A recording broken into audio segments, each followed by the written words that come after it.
Salut, c'est Doc Marco. Aujourd'hui, comme promis, je vais vous montrer comment graver un circuit imprimé avec des produits qu'on trouve vraiment partout. Ça, c'est important parce que si on fait avec les produits spécifiques, c'est cher et puis ça ne se trouve pas partout, surtout.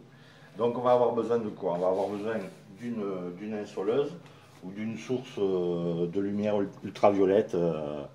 Là, c'est à vous de faire des essais de durée, donc, pour vraiment savoir. Moi, là, j'utilise une vraie insoleuse pour ça. On a besoin donc du typon qu'on a imprimé juste avant et qu'on a doublé pour avoir un noir bien noir.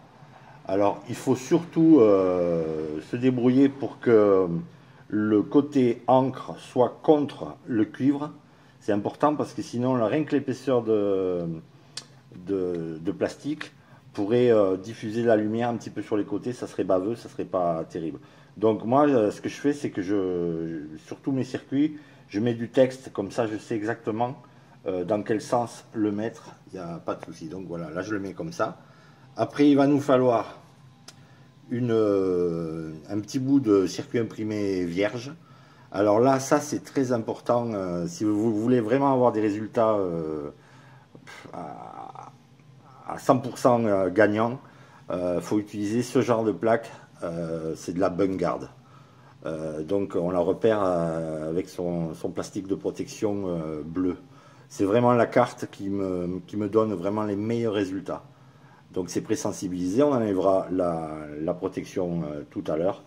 Et voilà, donc ça pour ce qui est du matos, on va dire. Après, après il nous faut de la lessive de soude pour faire un révélateur, pour révéler la plaque. On va voir, enfin moi j'ai déjà préparé le mien, c'est 3 cuillères à soupe pour 1 litre d'eau, voilà, tout simplement. Ensuite, il nous faut de l'eau oxygénée, de l'acide chlorhydrique. Donc là, je mets en garde tout de suite. Tous ces produits sont ultra dangereux. Faut faire très attention. C'est pourquoi je vais mettre des gants. Bon, on continue. Donc, on va y aller. Je vais d'abord faire préchauffer un petit peu mon insoleuse pour qu'elle brille bien, pour qu'elle elle donne une bonne lumière dès que j'allumerai tout à l'heure. On attend quelques secondes, histoire que ça brille bien. Pas de problème. Après vient la séance délicate pour enlever le plastique de protection. Alors, il y a un truc que je n'ai pas dit aussi, c'est qu'il faut à tout prix bien ébavurer le circuit, parce que tout espace entre le typon et le circuit serait problématique. Ça baverait quoi, ça n'irait pas. Donc là, j'ai déjà préparé mon révélateur. Je vais en verser un peu dans un petit récipient.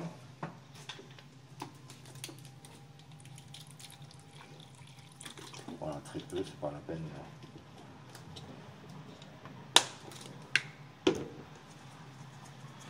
Voilà, et là on va pouvoir, je vais l'arrêter, essayer d'enlever le plastique de protection. Voilà. Donc je place, là on voit le cuivre avec la résine dessus, la résine photosensible. Je place mon circuit par-dessus le typon.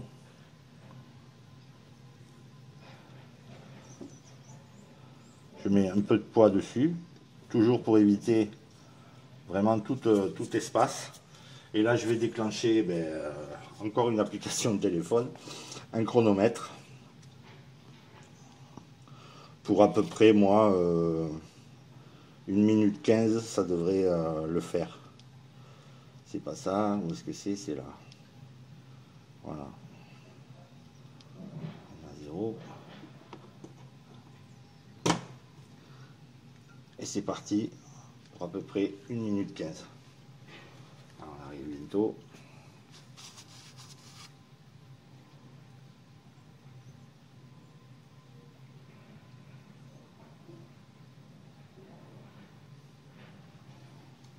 Et voilà. Donc maintenant, aussitôt, on peut voir qu'on voit pas grand chose en fait. On plonge dans le révélateur. Et normalement, si tout va bien,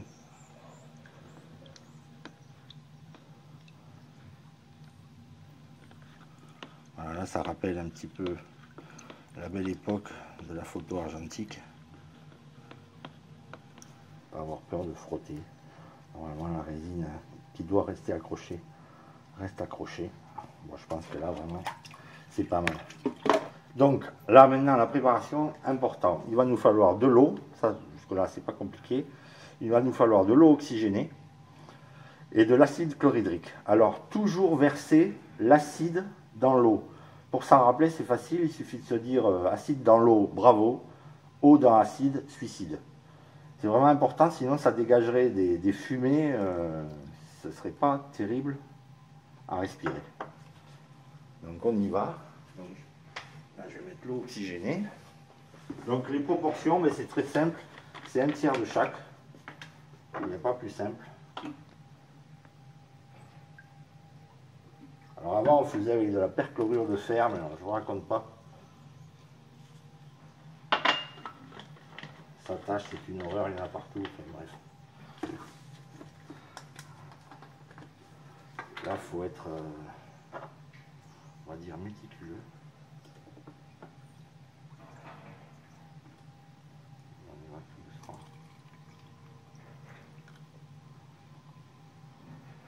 Et maintenant, on va plonger le circuit imprimé révélé dans cette préparation. Il va se dégager des bulles, ça va devenir vert. C'est normal, c'est l'oxyde de cuivre qui fait vert. Je le mélange un peu. Alors on voit aussitôt que ça change de couleur. Quand ça va y aller vraiment, ça va y aller d'un coup. Voilà, ça va verdit de plus en plus. Là ça attaque vraiment. Alors c'est pareil là, avec les plaques Bungard, on peut rester on peut laisser un peu plus longtemps dans l'acide, c'est pas un problème. La résine tient vraiment le coup. Voilà, le circuit qui est complètement gravé, c'est transparent, pas de problème. On voit bien là, pourtant c'était vraiment fin le texte, mais on le voit impeccable. Donc on peut faire vraiment des pistes ultra fines avec le logiciel TCI pour dessiner et cette manière de faire pour aller vraiment au plus vite. Parce que là avec de la perchlorure de fer, ce serait vraiment beaucoup plus long. Voilà, là il ne reste plus qu'à verser, je vais verser quelques gouttes d'acétone, encore un produit, bon, ça se trouve partout. Juste quelques gouttes sur la résine qui reste donc, pour faire apparaître vraiment le cuivre. Là, il n'y a plus que du cuivre. Maintenant, il ne reste plus qu'à percer les trous. On va même faire aussi un petit étamage. Alors moi, pour étamer, je n'utilise pas de produits chimiques exprès. Je prends de la pâte à souder de plombier. Je l'étale dessus et au décapeur thermique, ça s'étale, impeccable. Et ça fait vraiment ça fait des circuits pro qui craignent pas l'oxydation. Et voilà comment on grave un circuit imprimé. Merci beaucoup, ciao ciao.